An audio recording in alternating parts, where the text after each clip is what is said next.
नमो नमः। प्रवाचिका अहंदया जोशी संस्कृताध्ययने समेषां स्वागतम्। अधुना अग्रिमा कथा पठिष्यते। अस्तु तर्हि आरंभं कुर्मः। करे पठारावर पुरंदरच्या पायथ्याशी मिर्झा राजाचा केशरी रंगाचा आलिशान रजपुती शामियाना उभा होता. त्याच्या झालरीदार कनाती वाऱ्याने फडफडत होत्या. समोर तोफा माऱ्याने काळवंडलेला पुरंदर खडा होता. रजपुताच्या शामियान्यात हिंदुस्थानी तलम नकसदार गालिचांची बैठक अंतरली होती. जरी बतूच्या झगझगीत खोळी घातलेले लोड मांडले होते. सोनेरी वेलबुट्टीचा एक उंच हुक्का नक्षीदार चौरंगावर ठेवला होता. त्याची पट्टेदार काळीबाळी धूरनळी डाव्या हाती घेऊन मिर्झा राजा बैठकीच्या लोडाला रेलून बसला होता. एका कोपऱ्यात धूपदानातील कनोजी धुपाच्या धुराची वळी वर उठत होती. मिर्झा राजासमोर खाली मान घातलेले राजे बैठकीवर मांडलेल्या शतरंजाच्या पटावरील एकमेकांना लागून पसरलेल्या काळ्या बाळ्या चौकांकडे एकटक बघत बसले होते. ते चौक त्यांच्या जीवाची घालमेल निरखित होते. निकोलो मनुची हा गोरा साहेब आपल्या मांडीवर पिसे खोचलेली थोराड टोपी ठेवून तिथे अदबीने बसला होता. तो मिर्झा राजांच्या तोफखान्यावरचा अधिकारी होता. शतरंजाच्या अक्कलबाज खेळात त्याला चांगलाच रस होता. राजांच्या पापणीकडा लालावल्या होत्या. रात्रभर जागून त्यांनी मिर्झा राजाचा मुन्शी उदयराज आणि सूरतसिंग कछवाह यांच्याशी तहाच्या वाटाघाटी केल्या होत्या. उत्तर रात्रीला मिर्झा राजाचा 5 कलमी तह मान्य करून त्यावर दस्तखत केले होते. शेल्यात हात बांधून मिर्झा राजांची खालमानेने भेट घेतली होती. या तहाने राजांनी औरंगजेबाला 23 किल्ले आणि 4 लक्ष होनांचा मुलूख देऊ केला होता. हुकूम होईल तेव्हा औरंगजेबाच्या दक्षिण सुभेदाराबरोबर फौजेनिशी मोहिमेवर जायचे मान्य केले होते. तहाची तामिली होईपर्यंत शंभूराजांना रजपुताच्या गोटास ओलीस म्हणून ठेवण्यासाठी आणून पोहोचविण्याचे पत्करले होते. कस्तुरी हरवलेल्या मृगावर रान दवण्याचा उग्रटवास शोधित फिरण्याची पाळी यावी तशी राजांची स्थिती झाली होती. या अवस्थेत हा शतरंजचा पट मांडण्यात आला होता. वनगाईच्या काळ्या शिंगांची बनवलेली काळी शार प्यादी मोहरी मिर्झा राजाने आपल्या गरगरीत बोटांनी पटावर मांडली. दोन्ही बाजूंचे पट मांडून झाले तरी काही क्षण असेच गेले. उत्तर हिंदुस्थानी बोलीत मिर्झा राजा संतपणे म्हणाला, बोलिये चाल राजा साब. त्याच्याकडे न बघताच राजे पटावर नजर ठेवून म्हणाले, आप खोलिये राजाजी, हक और दर्जा आपका है. नाही. मिर्झाने पुन्हा एकदा धुराची वळी खोलवर चूस करून बाजूला फेकली. कपाळावरचा केशरी टिळा चढवीत तो म्हणाला, शतरंज का एक दस्तूरी रिवाज है. सफेद प्यादे फर्जी जनाना होते हैं और शतरंज में पहली चाल रहती है तो जनाने की. काले प्यादे फर्जी मर्दाना होते हैं. जवाब रहता है मर्दाने का. मिर्झा राजे स्वतःवरच खुश झाले. मांडीवर थाप देऊन मनूचीकडे बघत गडगडून हसले. राजांनी चमकून मिर्झा राजाकडे पाहिले. त्यांच्या छातीवरची कवड्यांची माळ थरकून उठली. डोळे आग ठिणग्या फेकू लागले, पण ते काही बोलू शकत नव्हते. ती नजर बघून मिर्झा राजा चरकला. डाव्या हातातील नळी बाजूला ठेवून तो लगबगीने म्हणाला, बुरा ना समजो राजा साहब, हमने सिर्फ रिवाज बताया. आप चाहते हो तो हम खोलते हैं पहली चाल. मिर्झाने राजांच्या पटावरील सफेद प्याद्यांना आपल्याकडे घेण्यासाठी आपला हात पुढे केला. त्याचा हात मध्येच थोपवून आपल्या पटावरचे एक प्यादे राजांनी पुढे सरकविले. खेळ सुरू झाला. बराच वेळ खेळ चालला होता. राजांचे शतरंजात लक्ष नव्हते. पटाच्या चौकात त्यांना मिर्झा राजाने गेलेले 23 गड दिसत होते. त्या चौकांनी जखडून टाकलेले शंभूराजे दिसत होते. रुजाम्यावर बसलेला निकोलो मनुची आपल्या लाल नाकावर दाटणारे घामाचे थेंब अधूनमधून रुमालाने टिपत राजे आणि मिर्झा राजे यांची प्यादी मार टक लावून बघत होता. राजांच्या चाली त्याला विचित्र वाटत होत्या. जनाना आणि मर्दाना कितीतरी प्यादी आता पटावरून हटली होती. एका तबकात एकमेकांना बिलगून खेळ बघत पडली होती. खेळ शेवटच्या भरडाव टप्प्यात आला. एकाएकी मिर्झा राजाने कौशल्याने आपला वजीर पुढे घेत सफेद राजाला शह दिला. एक मोहरे आडवे घालून राजांनी तो शह मोडून काढला. खेळ हातघाईला आला. आता प्रत्येक मोहरे विचाराने हलवायला पाहिजे होते. पुढे काढलेल्या वजीराच्या पाठबळात मिर्झा राजाने आपल्या तिरक्या चालीचा उंट हलविला. राजांच्या सफेद राजाला पुन्हा शह पडला. बराच विचार करून राजांनी 2.5 घरे छलांग घेणारे आपले दुडक्या चालीचे घोडे आडवे टाकून तो शह पुन्हा मोडून काढला. त्या घोड्याने मिर्झा राजाच्या काळ्या राजाला शह घातला. मनूची एकटक खेळ बघत होता. राजांची घोड्याची चाल त्याला एकदम आवडली. आपल्या टोपीच्या पिसांवरून हाताची बोटे सरासर फिरवीत तो, राजे आता कसा आपले घोडे कसे तरी हलवतील याचा मनोमन अंदाज करू लागला. मिर्झाच्या काळा राजा राजांच्या एकाच घोडेशहाने पुरा कोंदून टाकलेला त्याला स्पष्ट दिसू लागला. राजांनी पुढे टाकलेल्या घोड्याला सफे मारून काढण्यासाठी मिर्झा राजाने आपल्या वजिरावर हात ठेवला. ही एकच चाल खेळता येण्याजोगी उरली आहे असे त्याला वाटले. राजांनाही मिर्झा आता तीच खेळी खेळणार असे मनोमन वाटले. आपले घोडे आपण का बळी दिले अशी चुटपुट लागली. धुराच्या वळ्यांचा एक दमदार झुरका खेचून आपका घोडा छलांग मार के हमारे राजा पर बेमुरवती से आ गया मगर हकनाक काम आया असे म्हणत मिर्झा राजाने पांढरे घोडे पटावरून पटकन उचलले आणि त्याच्या चौकात आपला काळा वजीर पुढे सारला. घोडे तबकात टाकले. ते बघताना इतका वेळ शांतपणे शतरंज बघणारा निकोलो मनुची मात्र न राहून पटकन आपल्या टोपीकर भाषेत म्हणाला, ओ नो इट कांट, वो नहीं मार सकता. मनुचीने मिर्झा राजाने तबकात हटविलेले पांढरे घोडे पुन्हा उचलून त्या घरात बसविले. मिर्झा राजाचा काळा वजीर मागे हटवून त्याच्या पूर्वीच्या घरात बसविला. पटावर दूर एका कोपऱ्यावरच्या घरात असलेल्या राजांच्या पांढऱ्या उंटाकडे बोट दाखवीत मनूचीने मिर्झा राजाला पटवून दिले की त्या उंटामुळे काळा वजीर जखडबंद झालेला आहे. तो आपला चौक सोडून राजाला शहात टाकत घोड्यावर चाल घेऊच शकत नाही. राजांच्या हातून घोडे असे फेकले गेले होते की त्यांचा एका कोपऱ्यात असलेल्या राजावर डोळा ठेवणारा उंट आपोआप मोकळा झाला होता. आपल्या तिरक्या मार्गाने मिर्झा राजाचा वजीर त्याने परस्पर जखडबंद करून दाबून टाकला होता. आपल्या कमानबाग भुवयावर चढवीत मिर्झा राजा राजांच्या त्या पांढऱ्या उंटाकडे क्षणभर डोळे ताणून बघतच राहिला. मग निकोलो मनुची आणि राजांच्याकडे हताशपणे बघत आपल्या दोन्ही मांड्यांवर तळहातांची थाप देत मिर्झा राजे स्वतःशीच बोलल्यासारख्या पुटपुटला, बिलकुल दुरुस्त, वो नहीं मर सकता. राजांचा घोडेशह मिर्झा राजाला निखळून काढायला वावच उरला नव्हता.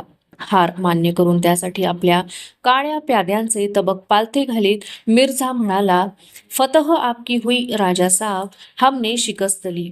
दस्तूर म्हणून मिर्झा राजाने आपल्या डाव्या हातातील पुष्कराजाची अंगठी उतरविली आणि ती राजांच्या पटावर ठेवली. ती खेळातील फत्तेची रिवाजी शाही बक्षिशी होती.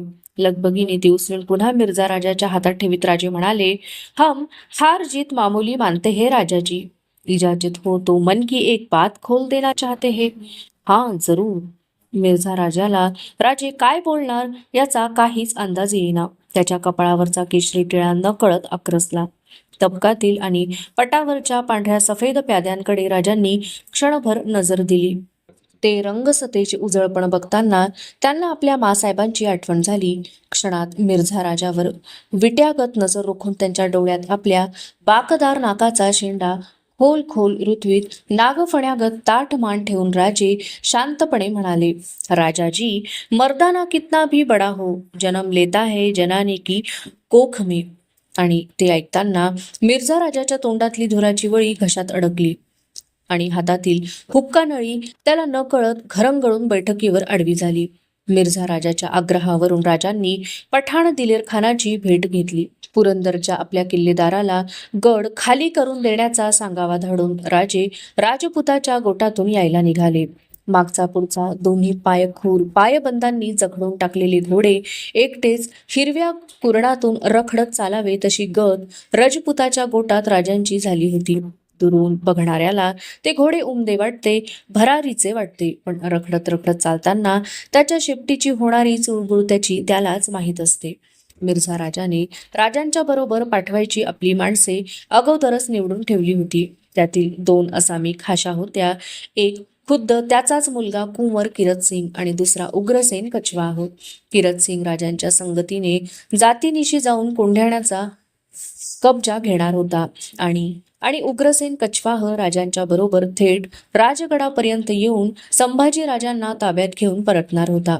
तहाची तामिली होईपर्यंत म्हणजे 23 गडकोट रीतसर मिर्झा राजाच्या ताब्यात पोहोचते होईपर्यंत संभाजीराजे राजपुताला श्रींच्या राज्याचे जामीन राहणार होते. हा सगळा बनलेला मनसुबा बिलाकसूर पार पाडावा म्हणून धूर्त आणि मुरब्बी असलेल्या मिर्झा राजाने मध्यरात्री आपल्या शामियान्यात कुंवर किरत सिंग आणि उग्रसेन कछवाह यांना बोलावून घेऊन दोघांना दोन महत्वाच्या सूचना देऊन टाकल्या होत्या. आपल्या बच्चाला कुंवर किरतला त्याने बजावले, कुंवर संभल के रहना, वो सेवाजी है पहाड का शेर. उग्रसेनला त्याने फारच सावधगिरीची इशारत देऊन टाकली. उग्रभान ठीक परख लेना कि सेवाजी आपका ही कुंवर तुम्हारे हवाले कर रहा है. गाफिल मत रहना, हो सकता है सेवाजी किसी का भी बच्चा तुम्हारे हवाले कर देगा. मिर्झा राजाने असा सगळा मोर्चेबंद डाव आखला होता. त्याने यज्ञ केलेली रणचंडी त्याला जवळजवळ पावल्यासारखीच होती. आपल्या शामियान्यात नकसदार तबकातील पानविडा उचलून मिर्झा राजाने राजांच्या हातात दिला. शामियान्याच्या कनाती धरून केशरी साफे बांधलेले तरणे बांड किरत आणि उग्रसेन उभे होते. मिर्झा राजाने राजांचा निरोप घेण्यापूर्वी पुन्हा एकदा मूळ विषयाला खुबीने हात घातला. राजा साहब, हम आपकी विदा दे रहे हैं, लेकिन विदा देना हमारा स्वभाव नहीं. हमें अच्छा लगता है आगवानी करना. आप कुंवर शंभू को भेज देना, हम शाही ढंग से उनकी आगवानी करेंगे. तळ हातात निरोपाचा विडा घेऊन राजे मिर्झा राजाच्या गोऱ्या पान चेहऱ्याकडे बघतच राहिले. त्यांना मिर्झाची कीव वाटत होती, त्याहून स्वतःची वाटत होती. त्यांच्या निर्विकार बघण्याने मिर्झा राजा गोंधळला. लगबगीने राजांच्या खांद्यावर हात ठेवून म्हणाला, डरना मत राजा साहब, बेशक बिना हर्ज कुंवर को भेज देना, उनका बाल तक बाका नहीं होगा. इतबार करो, हम कसम उठाते हैं. मिर्झाने शामियान्याच्या दरवाजाकडे बघत सरदारी ढंगाची टाळी दिली. मुन्शी उदयराजाला बोलावून घेतले. त्याच्याकडून आपल्या पूजेतील शंकरावरची बेलपत्रे एका तबकातून आणून घेतली. त्यातील 2 पाने उचलून ती राजांच्या हातातील शाही निरोप विड्यावर ठेवून मिर्झा शांतपणे म्हणाला, हम शिवजी की कसम उठाते हैं, तब तक हम जिंदा है, तब तक आपके कुंवर का यहाँ बाल भी बाका नहीं होगा. मिर्झाच्या शामियान्यातून राजे बाहेर पडले. सिद्ध ठेवलेल्या पालखीत चढले. आपल्या निवडक राजपूत धारकऱ्यांबरोबर किरत सिंग आणि उग्रसेन यांचे घोडदळ राजांच्या पालखीबरोबर कदमबाद चालीने चालू लागले. कोंढाणा किरतसिंगाच्या हवाली करून राजवाड्यावर मासाहेबांच्या सह परतलेले राजे आपल्या महालात अस्वस्थ फेऱ्या घेत होते. महालाची चिराखदाने उरभर जळत होती. जिजाबाईंच्या महालाकडून आलेली थाळ्याची वर्दी त्यांनी भूक नाही अशी फेरवर्दी पाठवून परतवली होती. जिजाऊंना तोंड दाखवण्याचे धाडस काही त्यांना होत नव्हते. राजपूत मराठी मुलखात आल्यापासून गावठणीचा धागा तुटावा आणि कंठ्याचा एक एक मणी ओघळत जावा, तसे राजांचे मन ओघळत आले होते. आता तर हे ओघळणे मध्यभागीच्या पदकापर्यंत येऊन ठेपले होते. प्रत्यक्ष फर्जंद संभाजी राजांना राजपुताच्या गोटात धाडावे लागणार होते. जामीन म्हणून राजांच्या मनाच्या खलबतखान्यात एक ताजा आवाज मसलत देत घुमत होता. एकला जीव पदरी घातला, स्वारीस त्यांच्या आऊ आणि आबा. त्या आवाजात मिर्झा राजाचे हिंदुस्थानी बोल मिसळत होते. बेशक बिना हर्ज भेज देना आपके कुंवर को, हम कसम उठाते हैं. राजकारण नात्याचा गुंतवा जाणत नसते. डोळ्यांवर पट्टी बांधून ते माणसाला एकाच वेळी लुसलुसत्या हिरवळीवरून रणरणत्या वाळवंटात उतरवित असते. राजांना रक्ताची नाती नसतात, असली तरी ती मनाच्या जामदार खान्यात मोहर बंद करून ठेवावी लागतात. राजे निर्णयाला आले होते, पण त्यांच्यासमोर एक पेच होता. ह्या निर्णयाची समज शंभू राजांना कशी पडावी, आऊसाहेबांना त्यासाठी हिम्मतबंद कसे करावे. पुन्हा पुन्हा त्यांना वाटत होते की तडक जिजाऊंच्या महाली जावे, मनी दाटलेले मोकळ्या ओठी बोलावे, पण पाय महालाच्या उंबरठ्यातच अडखळत होते. हाताची बोटे छातीवरच्या कवड्यांवर चाळवली जात होती. चिंतावल्या मनाबरोबर पाय फेऱ्या घेत होते. आऊसाहेबांची खाशी स्वारी येतिया, संगती बाळधनी हाईत. राजांच्या महालावर पहारा देणाऱ्या धारकऱ्याने आत येऊन मुजरा देत वर्दी दिली. कायदे आखडलेले दौडते घोडे थांबावे तशा राजांच्या फेऱ्या गपकन थांबल्या. थाळ्यास नाही आलात, गडकोटांची चिंता करता. महालात शंभू राजांच्या सह आलेल्या जिजाऊ संतपणे राजांना म्हणाल्या. शंभू राजांनी पुढे होत आपल्या महाराज साहेबांच्या पायांवर कपाळ ठेवले. त्यांना उठवून घेऊन राजे क्षणभर त्यांच्या कपाळावरच्या 2 दळी शिवगंधाकडे तसेच बघत राहिले. ते बघताना संभाजीराजांची कुंडली मांडणाऱ्या हरभट ज्योतिषांची जबान त्यांना आठवली. साक्षात रुद्र, पुराणातला रुद्र जन्मास आला आहे. उंच गडकोटावर राहील, प्रलय माजवील. पण जसा आप्तगणांकडून नाडला गेला तसाच योग या कुंडलीत दिसते. त्या आठवणीने राजे घायाळ झाले. नको ते विचार त्यांच्या राजमनात घुसवा करून गेले. त्या रुद्रशंकरास देवदेवतांच्या कल्याणासाठी विष पचविणे पडले. त्याचा कंठ काळा निळा पडला, पण देवदेवतांचे गळे सलामत राहिले. या श्रींच्या राज्यासाठी, या मावळ माणसांच्यासाठी तुम्हा आम्हासही असे विष पचवावे लागेल. रुद्राने ते एकदा केले, तुम्हा आम्हाला ते प्रसंग पडला तर कैक वेळा करावे लागेल. पंडित शिकवण देतात, राजा हा विष्णूचा अंश आहे, पण त्यांना ठावे नसते की राजा हा प्रथम शंकराचा अंश असतो आणि मग असलाच तर विष्णूचा. आम्ही त्यासाठीच शिवलिंग पूजतो. शंभूराजे रुद्राने रुद्रासारखेच राहावे, रुद्रासारखेच वर्तावे. राजांचे मन बांधिले झाले. पुढे होत शांतपणे त्यांनी मासाहेबांच्या पायांना हात लावला. तो निर्धाराने मागे घेत आपल्या कपाळावरच्या शिवगंधाला भिडविला. राजे कोंढाण्यापासून आम्ही बरीक बघतो आहोत. तुम्ही आम्हास टाळू बघता आहात. रजपुतांशी तहाची गोष्ट घडली म्हणून बेचैन आहात. राजे, आम्हापासून काही लपविणे तुम्हाला साध्य होणार नाही. राज्य जाते म्हणून धीर जाता कामा नये. तास शाबूत असतील तर नदी नामशेष होत नाही. अत्यंत मायेनं जिजाबाई धीराच्या शब्दात म्हणाल्या. ते शब्द उरात साठवून घेताना खाली पडलेली राजांची मान आपसुकच वर उठली. तर्फेला असलेल्या संभाजी राजांच्या खांद्यावर आपल्या हाताचा निमुळता गुलाबी तळवा चढवीत ते जिजाबाईंच्या तुळजाई शांत डोळ्यांच्या आश्वासनावर विश्वासून म्हणाले, खरं आहे मासाहेब, आम्हास तुम्हापासून काहीच लपविणं साध्य होणार नाही. चारी पायात आकडे चाप बसविलेल्या हत्तीसारखी आमची रजपुताच्या गोटात गत झाली. यात काही कमी नको म्हणून रजपुतानं 5 कलमी तहातील शेवटच्या कलमाचा अंकुश आमच्या मर्मात टोचवून ठेवला आहे. तुमच्या कानी तो कसा घालावा हेच आम्हास उमजत नाही.